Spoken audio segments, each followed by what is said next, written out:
আমার ভাইয়ের কালকে রেজিস্ট্রি, আমরা কেউ যাব না।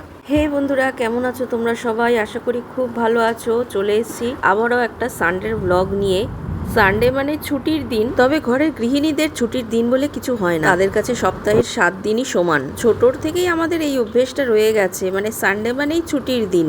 স্কুল কলেজ পড়া সবকিছু এই দিন বন্ধ থাকে। তাও তখনকার দিনগুলো ছিল আলাদা, তখন একটা দিন হলেও ছুটি পেতাম। এখন তো সেই ছুটিটাও বাতিল হয়ে গেছে। কাল রাতে রান্না বান্না করে যেমন বাসন ধুয়ে রেখেছি, আবার কিছু বাসন রয়েও গেছে, আর ভালো লাগছিল না। রাতের রান্না করে গ্যাস ট্যাস পরিষ্কার করে লাঞ্চ বক্স গুলো মেজে রাতে খাওয়ার পরে কিছু বাসন ধুয়ে রেখেছি। সোনুশান যেহেতু লাস্টে খেয়েছে, ওদের বাসনগুলি রয়ে গেছে। তো যাই হোক, আমি রান্না বসিয়ে দিয়েছি, ভাত বসিয়েছি, চা করে চাপা দিয়েছি, মসুর ডালও ভিজিয়ে দিয়েছি। কালকে চিংড়ি এনেছিল, সময় ছিল না বলে রেখে দিয়েছিলাম, আজকে কুটবো, পুঁই শাক দিয়ে করব, ওই জন্য শাকটা বার করে নিলাম। দুই ছেলের জন্য একটু ছাতু করে দিলাম, ছাতু গুলে দিলাম, ওরা ছাতুটা খেয়ে যাবে চুল কাটতে। আর একজন এসেছিলো, কথা বলতে বলতে অনেকটা টাইম হয়ে গেল।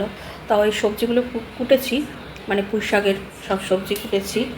আর এদিকে ভাত হয়ে গেছে, ডাল সিদ্ধ হয়েছে, ডালটা সোমবার দেবো, আমরা দিয়ে করব। আবার আমার হাজব্যান্ড একটু চিকেন এনে দিল, চিংড়ি মাছ এখনও কোটা হয়নি, এই যে চিংড়ি মাছ করবো আর চিকেনটা করব।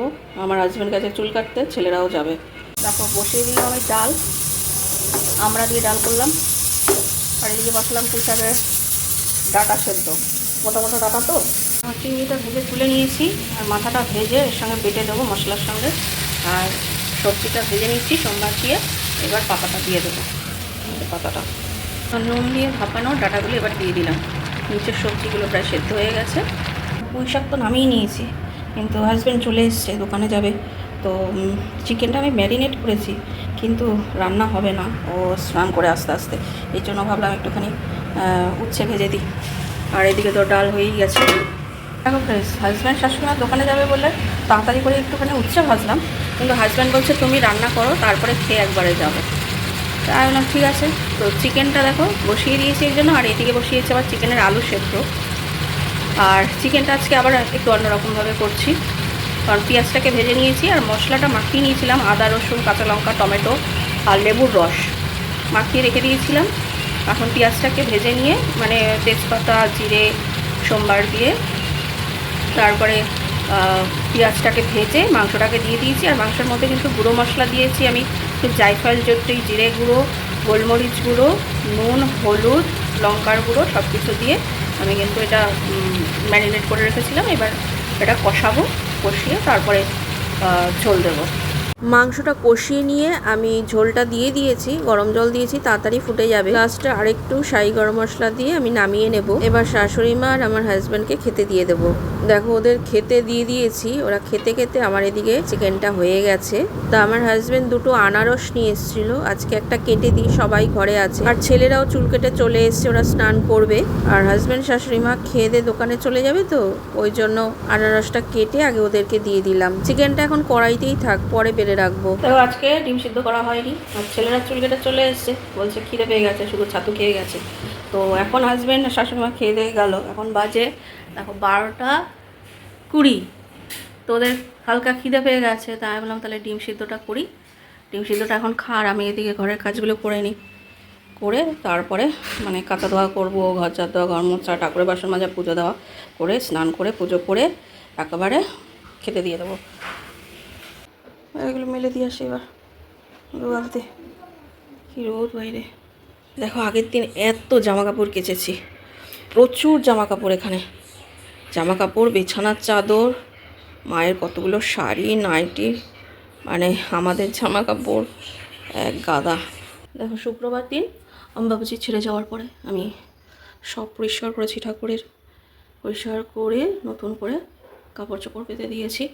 উপরে নিচে সমস্ত বাসন একদম পরিষ্কার করে, মানে সব সরিয়েছিলাম, সরিয়ে পরিষ্কার করে ঠাকুরের কাপড় চোপড় সব খুলে নতুন করে আবার পরিয়েছি। দেখো পুজো করে নিয়েছি।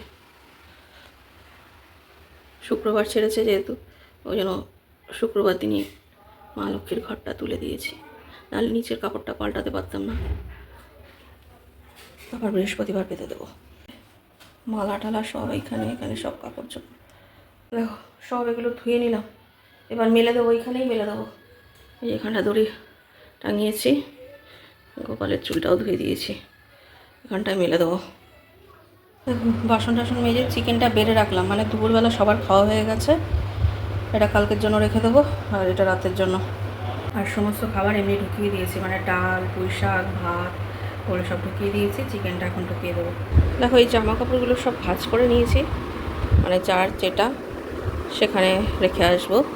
ছেলেদেরগুলো ছেলেদের ঘরে, মায়েরগুলো মায়ের ঘরে, আমাদেরগুলো আমাদের ঘরে।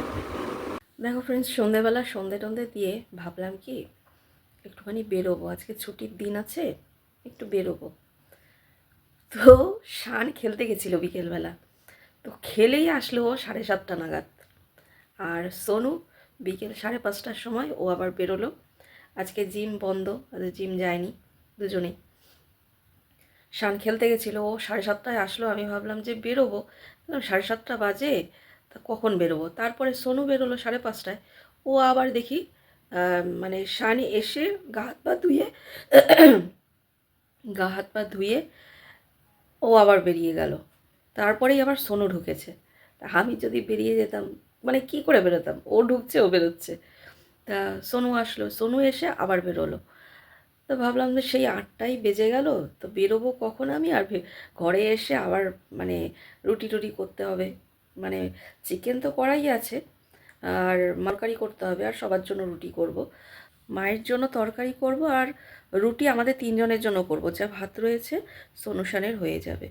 তো ভাবলাম কখন বেরোবো আর কখন ঘরে আসবো। তো আমার হাজব্যান্ড শাশুড়ি মা তো চলে আসে 10টার মধ্যেই। তো শান বলছিল যাও ঘুরে আসো ঘুরে আসো।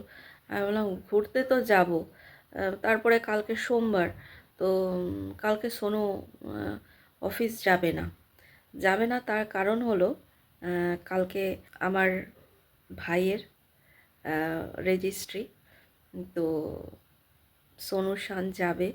তা ভাই হোটেল বুক করেছে। ওদের অফিস কলিগরা, মানে আমার হবু ভাইয়ের বউ তো চাকরি করে, ওদের কয়েকজন বন্ধুবান্ধব আসবে, ভাইয়ের এখান থেকেও আসবে। তারপরে সোনু শানকে বলেছে, তো হোটেল বুক করা হয়েছে আগের থেকে, তো ওইখানেই যাবে। ওই জন্য কালকেও আর অফিস যাবে না। তাই ভাবলাম ঠিক আছে, ও যখন অফিস যাবে না, এদিকে তো রান্না করাই রয়েছে, কালকে একটু আমাদের জন্য ভাত করে নেবো, হয়ে যাবে। তো ওই জন্য অতটা মাথায় টেনশন ছিল না যে কালকে সকালবেলা উঠেই আবার অফিস আছে, রান্না করতে হবে, এই করতে হবে করতে হবে। তো ওই জন্য ভেবেছিলাম একটু শান্তি মতন বেরোবো। মানে মনে টেনশন থাকলে কিছু ভালো লাগে না, মানে কি বলবো তোমাদের, সেইটাই মানে একটা না একটা দিক দিয়ে ছিল যে কালকে করতে হবে না তাড়াতাড়ি, কিন্তু আজকে রাত্রে তো আবার রান্না করতে হবে, মায়ের জন্য তরকারি করব, রুটি করব। ওই জন্য ভাবলাম ঠিক আছে যাই হোক একটুখানি ঘুরে টুরে চলে আসবো। তো সে আর হলো না, কি করা যাবে। তো বসে বসে কয়েকটা রিলস বানালাম, শর্ট ভিডিও বানালাম, মানে শর্টস বানালাম। এবার যাবো রান্নাঘরে, 9টা বেজে গেছে। এই যে মায়ের জন্য একটু ধনেপাতা দিয়ে আলু তরকারি করে নিলাম। এখানে কয়েকটা রুটি করেছি, অল্প কয়েকটা, বেশি না। আর এখানে চিকেনটা বার করে গরম করে নিয়েছি। এখানে একটু ভাত আছে, একটু আম কেটে নেব, ব্যাস। হ্যাঁ, আমার ভাইয়ের কালকে রেজিস্ট্রি, কিন্তু আমরা কেউ যাব না, মানে আমি, আমার বোন, আমার মা বাবা কেউ যাবে না। যাব না কারণ কালকে যেহেতু অফিস কলিগরা আসবে, আর মেয়ের বাড়ির দিয়ে ছেলের বাড়িতে 2-3 জন থাকে, উইটনেস থাকতে হয়। তো সোনু শান্ত এখন বড় হয়ে গেছে, তো ভাই বলল, তো প্রথমে বলেছিল যে আমাদের যেতে, তারপরে বললো ঠিক আছে ওরা তো বড় হয়ে গেছে, ওরা আসুক। তা ওই সোনু শান যাবে, আমিও যাবো না, আমার বোনও যাবে না। বোনের মেয়েরও স্কুল, ও আসতে পারে না এখন খুব একটা, আগে তো প্রায়ই আসতো। স্কুলে যেহেতু ভর্তি করেছে ও আসতে পারে না। আর আমার হাজব্যান্ড শাশুড়ি মা দোকানে যাবে, আমার এদিকে ঘরে পুজো টুজো সব করতে হবে। আর এর থেকে আমাদের বাড়িতে আবার একটু কাজ হবে, কারণ বর্ষা চলে এসছে, এত জলের ঝাপটা আসছে ছাদের মধ্যে, ছাদটা নষ্ট হয়ে যাচ্ছে। ওই জন্য কালকের থেকে আবার কাজ শুরু হবে। ঠিক আছে, মা বললো যে রেজিস্ট্রিটা হচ্ছে তো এখানেই হবে, এখন রেজিস্ট্রিটা হয়ে যাক, পরে তো বিয়েতে আনন্দ করবি তোরা। তাহলে ঠিক আছে, তাতে কোনো ব্যাপার না। তো ওই জন্য আমরা কেউ আর কালকে যাব না। আর কালকে যখন তোমরা এই ভিডিওটা দেখবে তখন হয়তো ভাইয়ের রেজিস্ট্রি হয়ে যাবে, মানে খাতা কলমে স্বামী স্ত্রী হয়ে যাবে আইন সম্মত। পরে নিয়মকানুন মেনে, রীতি মেনে বিবাহ বন্ধনে আবদ্ধ হবে। সবই তোমাদের সঙ্গে শেয়ার করব। আর কালকের দিনটা খুব ভালো, কালকে স্নান যাত্রা, সোমবার খুব ভালো, পূর্ণিমা, কালকেই হবে রেজিস্ট্রিটা। তোমাদের সঙ্গে তো পরপর শেয়ার করতেই থাকবো, তোমরা দেখতেই পাবে। ভিডিওগুলো ভালো লাগলে অবশ্যই কিন্তু লাইক করে দিও, শেয়ার করো, আর সাবস্ক্রাইব করে দিও। আবার দেখা হবে নতুন আরেকটা ভিডিওর সঙ্গে। ততক্ষণ পর্যন্ত খুব ভালো থেকো, সুস্থ থেকো। Good night, tata.